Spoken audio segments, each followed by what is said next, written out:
It's been a slow NBA free agency, but that doesn't mean all top 15 NBA free agents have been signed to different NBA teams or have re-signed with their former teams. So I am your host here at Chat Sports, Allie Barefoot. Let's break down the top 15 NBA free agents that are left, and they could go, honestly, at any time within this next week, and it has definitely been a long week. But until that happens, I want you guys to go on ahead, hit that sub button for me, because if anything happens involving the NBA, news, rumors, breaking news, we have it right here at Chat Sports. This is your one-stop hub for anything and everything you need to know about your favorite sport, and the best part is, it's free. Hit that sub button for me. Let's go on ahead and dive into the top 15 free agents still left.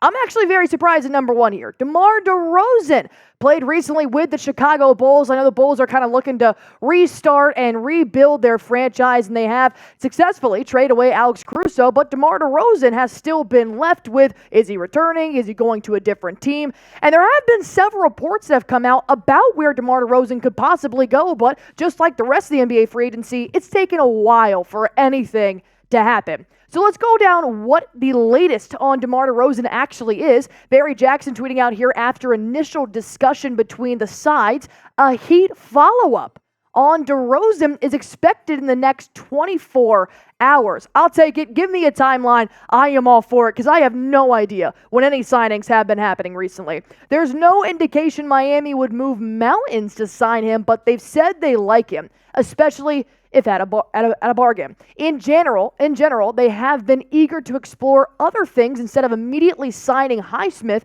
which remains a strong option for Miami, and Caleb seems priced out. So now that Miami has entered the chat on DeMar DeRozan, I could see something really speeding up here in terms of where DeMar DeRozan will finally sign an NBA free agency, as NBA Central did also tweet out a latest update saying DeRozan has zero interest in taking the MLE for $13 million per TNT's Chris Haynes. Teams like the Lakers and Heat would have to get creative to create cap space or work out a sign-and-trade type of deal. So it sounds like whatever it is, it's not going to be simple. And if you look at what they'd be getting here for DeMar DeRozan, honestly, I do think the Miami Heat would be a great opportunity for a player that averages 24 points per game in the last season with a very struggling Chicago Bulls, nearly 5.5 assists, 40% from the field, 33%, which is not bad, as you guys can see in the last 4 seasons here for DeRozan. But like I said, I could see this being a really good opportunity for the Miami Heat. I think with an offense that spaces out the way that Miami's does,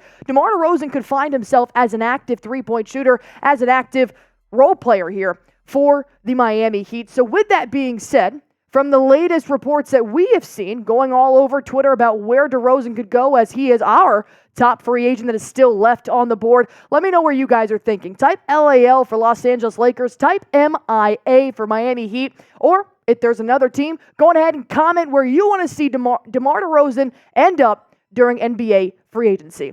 Let's keep going down the list, shall we? Tyus Jones made a couple of stops here so far in the NBA. I can honestly see him just kind of backtracking, going back to Washington if they'll have him. I'm not 100% sure what Washington is deciding to do. They got Valanciunas. They still have Kyle Kuzma. They could possibly re-sign Tyus Jones here, but as you can see, he's a pretty good player here for Washington, who's not looking to win an NBA Finals. They don't have the resources just yet, just looking to find the right pieces. Caleb Martin is actually another surprising talent here for me that I still think would have already gone here if there were some different rules that are now in the NBA that are in place. But Caleb Martin, obviously, same thing here for the Miami Heat, who are now trying to possibly get DeMar DeRozan. They may try to make the DeMar DeRozan signing work before they end up having any more conversations here with Caleb Martin, just because from what you saw in the latest report, Caleb Martin is kind of on the bottom tier in terms of trying to get DeMar DeRozan to go to Miami, but Miami could still be open to the possibility of re-signing this player. Moving on here, number 4, we got Gary Trent Jr. Not too much of a surprise. Still see him in the top 5 here on day 3 of NBA free agency. Buddy Hield, who played for 2 different organizations last year. He started with the Indiana Pacers, a top contender in the Eastern Conference. And then he went to the Philadelphia 76ers at the NBA trade deadline, another top contender in the NBA Eastern Conference. And I mean, this is a solid player. I mean, he's not too flashy. He's not horrible. but I can see why his name is probably hasn't been brought up to most of the franchises here. You're just this is all you're going to get with him. 84 games, 12 points per game, 3 boards. You can definitely get something for that with a lot less on your salary. Saddiq Bey, there have been several rumors about Saddiq Bey in the regular season involving a trade, and now here we are, day 3 at NBA free agency, and I have yet to see really any reports on where Saddiq Bey could possibly end up, so he may be signing for a lot less than he normally makes if that means playing with another NBA team later this year.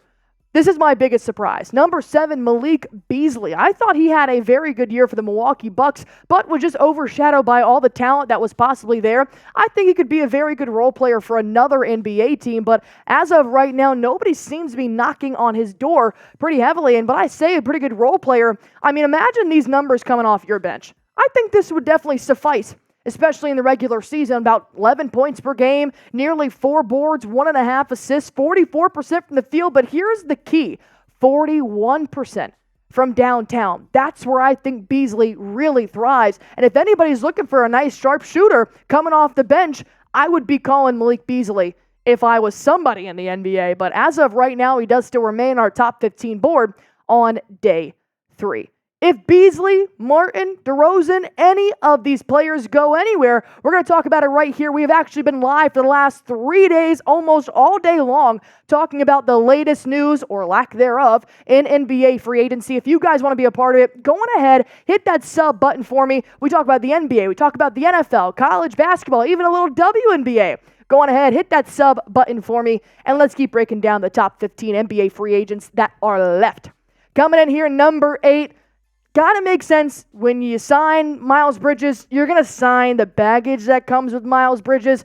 Plus, with just how lackluster Charlotte Hornets were this year, Bridges is obviously one of their top players to come out of the Queen City. But overall, I do think he is very expensive.